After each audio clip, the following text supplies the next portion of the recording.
윤석열은요 대통령 시절에 술 퍼먹고 늦게 출근하고 그렇죠. 지각하고 비밀 통로 들어가고 가짜 차 보내고 그리고 늦게 대통령실 가서 사우나하고 그리고 사우나 한 다음에 대통령실에 어마어마하게 큰 침대에 누워 그래서 한숨 딱 때리고 그렇죠. 그러다가 다시 또 술 퍼먹으러 기어나가고 네. 이거 다 지금 드러난 겁니다. 억측 아닙니다. 네. 자 그러면은 그 빈 시간 동안 누가 국정을 운영했냐?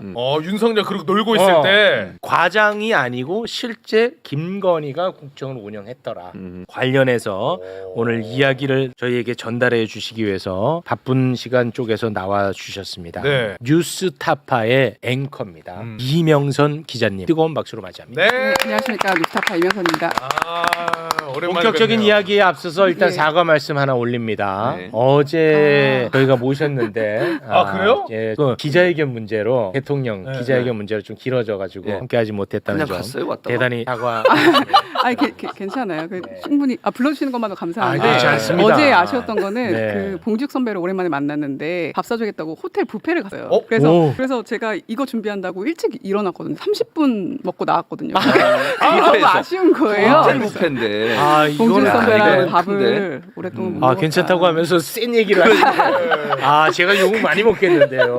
어제 맛있었습니다. 어제 봉주 기자님 오시지 않았나요? 네 맞아요. 예, 봉지욱 맞아요. 기자는 조금 더 먼저 왔는데. 봉지욱 선배는 받아주시고 저는 이제 집에 그랬어요? 돌아갔던 거. 차별이야? 대단하다. 봉지욱이 말을 길게 해서 그렇게 된 거예요. 그랬던 거군요. 봉지욱이 말을 너무 길게 한 거예요 어제. 예. 어제 얘기하시고 파라리 현상금 달라는 거 아니에요? 돈 뜯어가려는 얘기였는데 대단히 죄송하다는 말씀을 전해드리겠습니다. 네. 근데 이제 워낙 중요한 이슈이기 때문에 그런데 중요한 이슈인데 이거를 거의 받아 쓰지 않더라고요. 저도 반성합니다. 네. 잘 몰라요. 네, 그래서 좀 속상한 마음에 저희가 모셨는데요. 이야기를 한번 나눠보겠습니다. 윤석열이가 술 먹고 늦게 출근하고 대통령실에 사우나하고 침대에 누워 있는 동안 김건희가 국정을 운영했더라. 관련 이야기 한번 나눠보겠습니다. 예, 사실 저도 계속 순천시에서 제보가 왔었는데 다른 취재 때문에 좀 접어뒀었는데 계속 연락이 오는 거예요. 너무 중요한 사안이다. 그래서 뭔데요? 여쭤봤더니 순천의 한 교회에 순천시장이 직접 가서 발언한 영상이 딱 그것만 삭제돼. 그러면서 그 삭제된 영상을 자기들이 가지고 아카이빙을 있다. 했다. 그래서 보내줬는데 보통 내용이 아닌 거예요. 넘어갈 좋습니다. 수가 없는 거예요. 제가 잠깐 그래서- 정리를 하고 예. 말씀을 부탁. 예. 그렇게 된 거였구나. 예. 요거는 몰랐네. 예.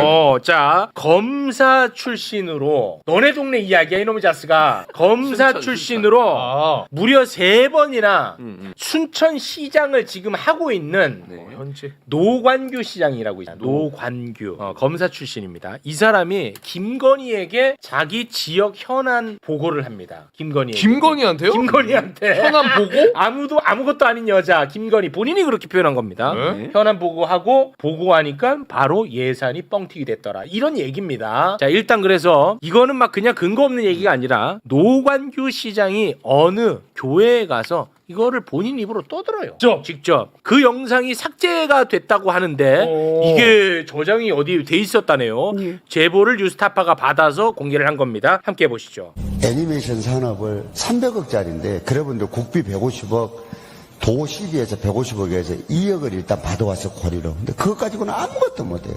김건희 여사한테도 제가 브리핑을 따로 했어요. 대통령한테 한 번, 김건희 여사한테 한 번. 원래는 한 번만 하거든요. 대통령 오시면. 근데 마침 대통령이 보니까 성주에 그때 가뭄이 많이 되니까 그거 보러 가신다고 그래. 시간이 30분 남아요. 빨리빨리 준비해. 김건희 여사 모셔가지고. 그땐 꼬셔야지만 이거 왜 그냥 우리나라의 최고 전문가가 김건희 여사라고 그래요. 그럼 브리핑을 해야 될 거 아니에요. 김건희 여사가 탁 나서더니 대통령이 하는 얘기가 내가 잊어버릴지 모르겠다고 그러니까 안 잊어먹게 내가 할까 기억 생기게 할 거라고 그러는.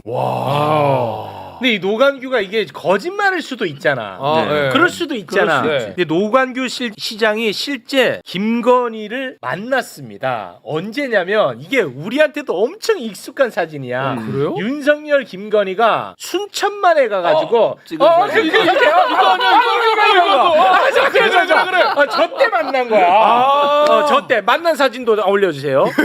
예, 요때 이렇게 만났더라고. 맨 왼쪽이가 노관규입니다. 요때 이제 만났었거든. 지금. 자, 그러면 이때 그럼 실제 그럼 보고를 했느냐?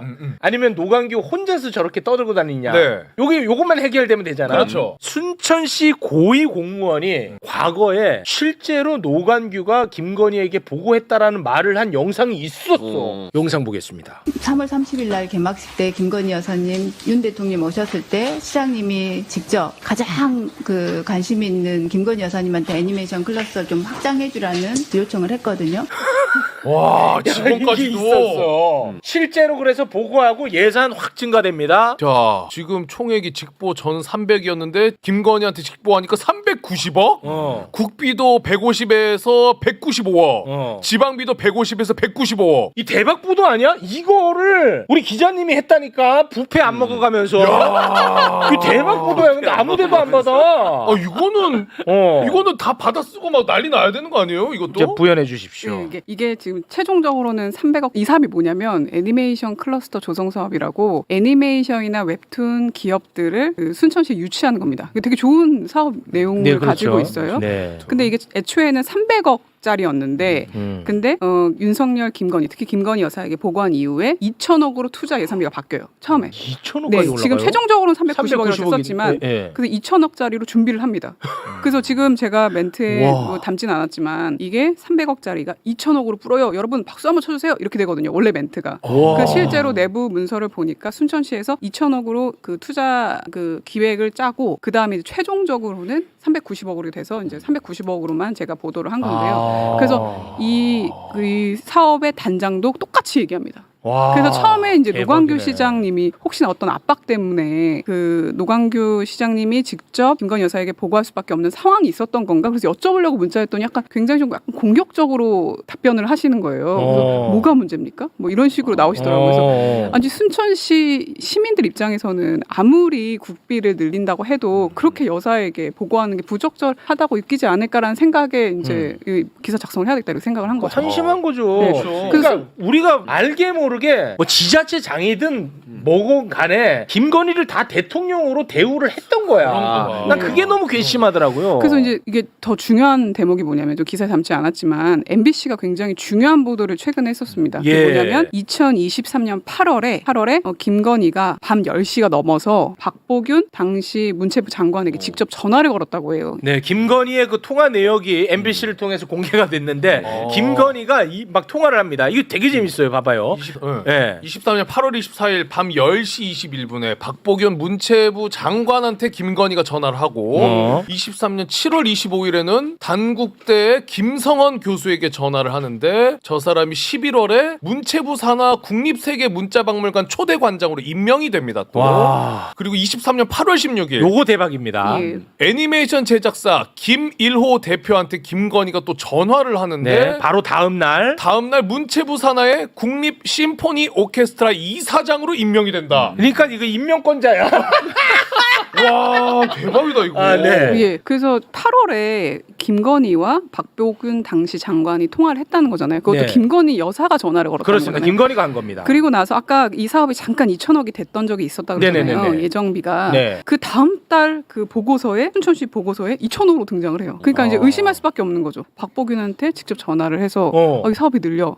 순천시장이 그렇게 원한다. 이렇게 지시한 거 아닐까라는 의심이 드는 거죠. 와, 이건 매우 대단히 강력한 합리적 의심이죠. 예. 그러니까요. 그래서 제가 아주 예전에 그 명태균 게이트 보도할 무렵에 와. 신용환 그 교수님 네. 지금은 뭐 지금 대통령 부위원장. 예, 높은 분입니다. 네, 신용환 부위원장님 통해서 어떤 제보를 받았었냐면 순천시에서 아까 사진 보여주신 그 순천시 국제정원 박람회를 엄청 크게 열었거든요. 네. 그래서 거기 감독이 김건희 지인이다라는 식의 이제 얘기를 해주셨어요. 근데 정확하게는 그 사람이 누구냐면 본인에게 아무것도 아닌 그 직책이 없는 사람이 전화를 와서 공약을 바꿔야 된다는 식으로 얘기했다는 거예요. 그리고 이재명 사람이 지금 윤석열 캠프에 있으니까 이 사람을 내쫓아야 된다면서 사실상 이렇게 지시를 했다는 거예요. 그래서 아니 이게 무슨 일이지? 순천시와 김건희의 연결고리라니? 그래서 제가 예전에 그 기사를 쓰면서 순천시 시민단체가 가까워진 겁니다. 그래서 이게 이제 이렇게 이어진 거거든요. 아, 이번 제보까지도. 예, 그래서 이제 그 의심은 김건희의 지인이기 때문에 그렇게 큰 박람회 감독으로 임명된 게 아닌가. 왜냐하면 이 감독이 공모를 통해 지정된 게 아니고 그 위원회가 단독 위촉을 했거든요. 사실상 면접 없이. 아, 그냥 찍어서 예, 그러면은 예, 그래서 이제 저희가 이 사람이 그래도 이제 어떤 실력이 있지 않을까라는 생각으로 좀 알아봤어요. 주변 예술 그 주변 분들에게 이제 전화를 돌려보니까 이 사람이 경력으로 적어놓은 대통령 취임식 사전 행사 총 감독은 허위다. 아니 감독이 그 사람 아니고 다른 사람이었는데 이 사람은 여러 사전 행사 중에 하나의 감독뿐이었는데 풀리기로 그 이력서에 적어놓고 그걸로 지금 박람회 총 감독이 된 거 아니냐 그러면서 의문을 제기하더라고요. 실제로 다른 사람도 그렇게 동일하게 얘기를 했고요. 네. 그렇게 되면서 이제 순천시를 더더욱 들여다보게 된 거죠. 네, 야 이거 진짜 이거 너무 큰 일이야. 그러니까 김건희가 진짜 대한민국의 국정을 다 운영을 했고, 김건희가 예산도 편성했고, 김건희가 임명도 하고 그런 혐의점이 나온 겁니다. 결과도 문제인데 이게 와, 과정 자체도 시장이 여사한테 여사한테 보고를 하고. 보고해 말이 되냐 이게. 그러니까 대한민국의 그 곳곳의 지자체장들도 김건희가 대통령이라는 거 다 알고 있었던 거야. 근데 문제 의식도 없고 문제 그냥. 의식도 없고 진짜 나쁜 자식들 예. 진짜. 아 이거 엄청난 보도인데 좀 흥행에는 참패한 것 같아요. 그래서 속상해가지고 제가. 아 그러셨군요. 네. 그래서 불러주셔서 너무 감사해요. 아니 아까 그것 때문에 욕 많이 먹고 있어요 지금. 아닙니다. 다음에도 어쨌든 기사를 네. 홍보할 기회만 주면 아 너무 대기할 수 감사합니다. 있습니다. 네. 그 요새 우리 앵커님은 모를 수가 있을지 모르겠습니다만 요즘 그 뉴스타파가 또 네. 그 이번에 그 김병기 예. 정청래 사태 터지기 전부터 예. 김병기 원내대표와 관련된 비위 사실 예. 계속해서 예. 꾸준히 문제 제기를 해오고 있지 않습니까? 예, 맞습니다. 저는 그걸 다 보고 있는데 예. 와 이번에는 근데 너무 좀 명확한 증거 나온 거 아닌가요? 그 빗썸 말씀하시는 건가요? 빗썸도 그렇고 그 그 산업체. 숭실대학교 편입 예. 과정도 그렇고. 예. 근데 너무 대응이 좀 아쉽더라고요. 예, 저는. 저도 첫 번째 대응부터 그냥 가짜 뉴스라고 규정하고 네. 저희를 이렇게 폄훼하는 발언을 하셨잖아요. 네네. 그러니까 저희가 여러 차례 정말 수차례 모든 방법을 동원해서 그 반론을 받기 위해 노력을 했었거든요. 근데 거기에 대해서 답변 안 하시다가 그 다음에 페이스북을 통해서 그렇게 답변하시는 게 좀 굉장히 아쉬웠고, 그다음에 여전히 그 핵심 의혹, 그다음에 차남을 그 학사 편입시키는 데 있어서 어떤 힘을 발휘하신 거 아니냐는 네. 취지의 어떤 중심 핵심 질문에 대한 답변을 안 피해가더라고요. 해주시는 것 피하더라고요. 같아요. 네. 예. 그래서 저희는 계속 답변 기다리고 있는 상황이니까요. 네. 아 근데 이 보도를 이제 제가 딱 정리를 해가지고 네. 이거를 한번 다뤄야 되겠다고 계속 이제 들고 다녔는데 예. 이번에 그 터진 거야. 네. 이 갈등 구조가 터진 거잖아요. 그렇죠. 이번에는 뭐 옳고 그름보다도. 근데 내가 이 김병기를 다뤄? 그럼 마치 어느 한쪽 편을 들고 한쪽을 내가 이렇게 받아들여질까봐. 시기적으로. 이게 참 좀 고민이 많았습니다. 네, 개인적으로. 그래서 저희가 원래 일보 냈던 그 기사를 소위 받아 쓰는 언론사가 없었고, 없었어 이것도. 김병기 대표님의 그 어떤 입장을 그 대변하는 기사들이 훨씬 많이 나왔거든요. 네. 그래서 저희 많이 불러주시면 아마 기자들 네. 올 것 같습니다. 아니 제가 또 입장이 정무적인 판단이 좀 들어가요. 이러면 안 되는데 저도 예. 이게 또 오해를 사니까. 예. 그래서 이 본질이 사라지고 그 오해가 커지면은 또 바보 예, 같은 그렇죠. 짓이잖아요. 예. 그래서 좀 고민을 좀 했는데 한번 여쭤봤습니다. 네. 예. 근데 아무튼 이번 사태와 전혀 무관하게 맞습니다. 뉴스타파는 계속해서 꾸준히 보도를 하고 있는 상태였다는 예, 거. 이전부터. 그렇습니다. 네, 되게 신중하게 취재를 많이 했습니다. 네. 근데 취재가 제 관점에서는 되게 꼼꼼하게 잘 됐던데. 네, 맞습니다. 네. 정보공개 청구도 하고 막 그랬었잖아요. 알겠습니다. 예. 네. 그걸 보면서 저는 또 다시 징벌적 손해배상 제도에 대해서 네. 이거는 이재명 대통령과 아주 정반대의 의견을 갖고 있는데 이거는 조금 우리가 좀 고민의 여지가 많지 않냐. 왜냐? 이번에도 그 김병기 원내대표가 가짜 뉴스로 명확하게 규정을 해버렸거든. 그렇죠. 유감이다. 이게 가짜 뉴스로 규정을 했어요. 그럼 맞아. 그럴 때 이게 가짜 뉴스가 되는 것이냐? 음. 이런 좀 고민이 좀 많습니다. 네. 저도. 맞습니다. 그래서 저희 그 리박스쿨 보도 이후에 이 구국에로부터 언론중재위 제소도 엄청나게 받고 사실 소장도 받은 상황이거든요. 네. 근데 만약에 뭐 가짜 뉴스로 규정되고 또 만약에 그걸 빌미로 정권이 바뀌어서 압수수색 들어오고 하면은 그렇습니다. 또 그 기간 동안 저희는 또 고통받는 거 맞아요. 아닙니까? 예. 저랑 비슷한 생각이에요? 예? 저랑 예, 생각이 개인적으로는 그렇습니다. 아, 뉴스타파의 그래요? 처음 의견은 보네? 아니고, 예, 그렇습니다. 처음 봐. 저랑 생각이 비슷한 분 처음 봅니다. 욕 많이 먹을 겁니다, 그러면. 아, 그런가요? 네. 저 욕 바가지는 먹고 있거든요. 네, 고맙습니다. 자, 그러면 뉴스타파의 이명선 기자님과는 여기서 인사 나누고요.